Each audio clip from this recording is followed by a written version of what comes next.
Baik, Assalamualaikum warahmatullahi wabarakatuh. Perkenalkan, nama saya Nurul Asmi dari Prodi Hukum Tata Negara Kelompok 7. Kali ini saya akan menonton dan mereaksi sebuah video yang sangat penting dan menarik, yaitu tentang hukum agraria, khususnya tentang tanah ulayat, hukum tanah adat, dan dasar hukumnya. Topik ini sangat relevan karena menyentuh hak masyarakat adat, pengolahan tanah, dan keadilan dalam pengaturan agraria.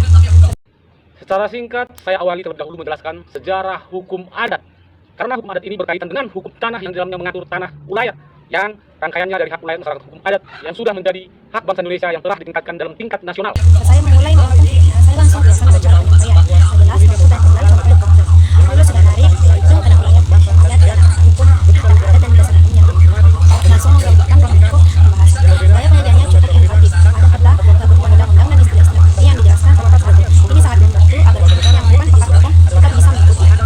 Saya perhatikan juga bahwa materi tidak hanya bersifat teoritis, tapi juga terkait praktik di lapangan. Misalnya pembahasan konflik antara hukum negara dan hukum adat, serta bagaimana masyarakat adat membuat diberikan mereka.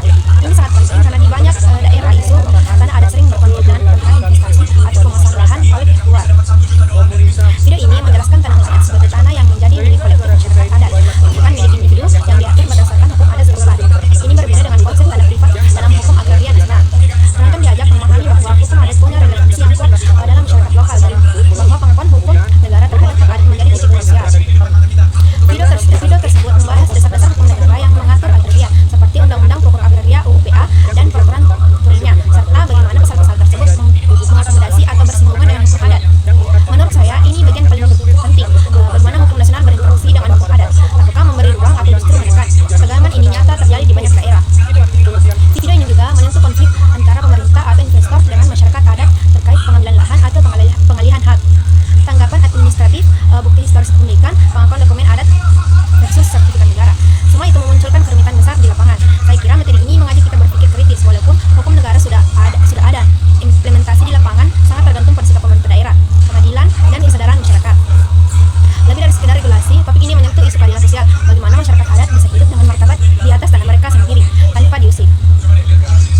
Kalau hak ulayat diabaikan, bisa mengakibatkan marginalisasi budaya, kemiskinan, dan konflik berkepanjangan. Video ini memperlihatkan bahwa pengakuan dan perlindungan hukum terhadap ulayat adalah satu bentuk pemenuhan hak asasi manusia bagi masyarakat adat.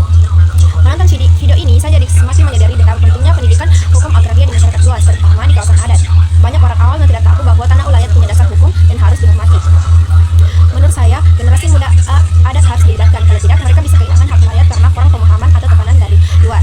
Pemerintah dan lembaga hukum pun harus lebih proaktif dalam mengakomodasi hukum adat dalam regulasi nasional.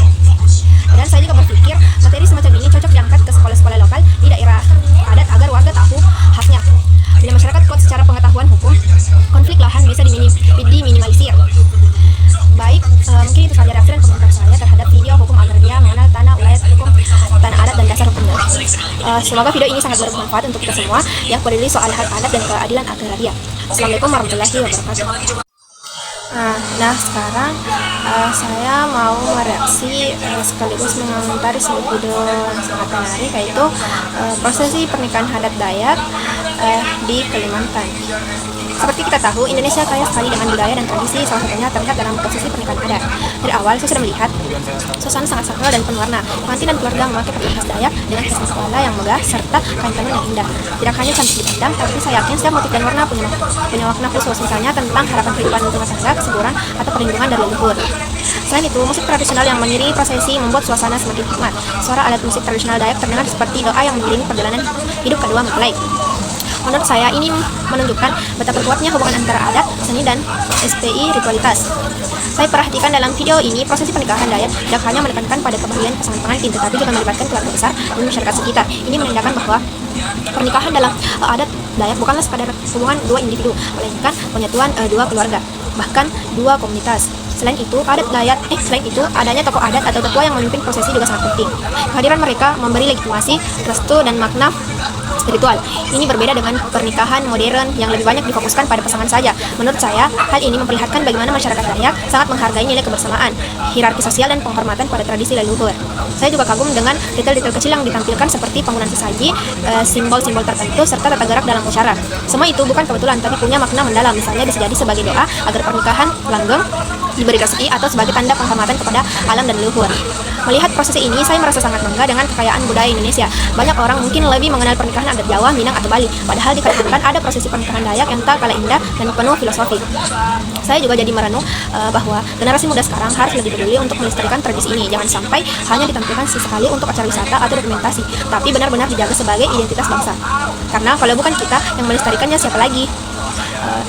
Jadi kesimpulannya, prosesi pernikahan adat Dayak bukan sekedar acara pernikahan, tetapi sebuah peristiwa budaya yang menggabungkan seni, spiritual, dan nilai-nilai kebersamaan. Video ini membuka wawasan saya dan semoga juga membuka wawasan teman-teman semua tentang betapa kayanya tradisi di tanah air kita. Kalau kalian sendiri, bagian mana dari prosesi ini yang paling menarik? Mungkin itu saja. Assalamualaikum warahmatullahi wabarakatuh.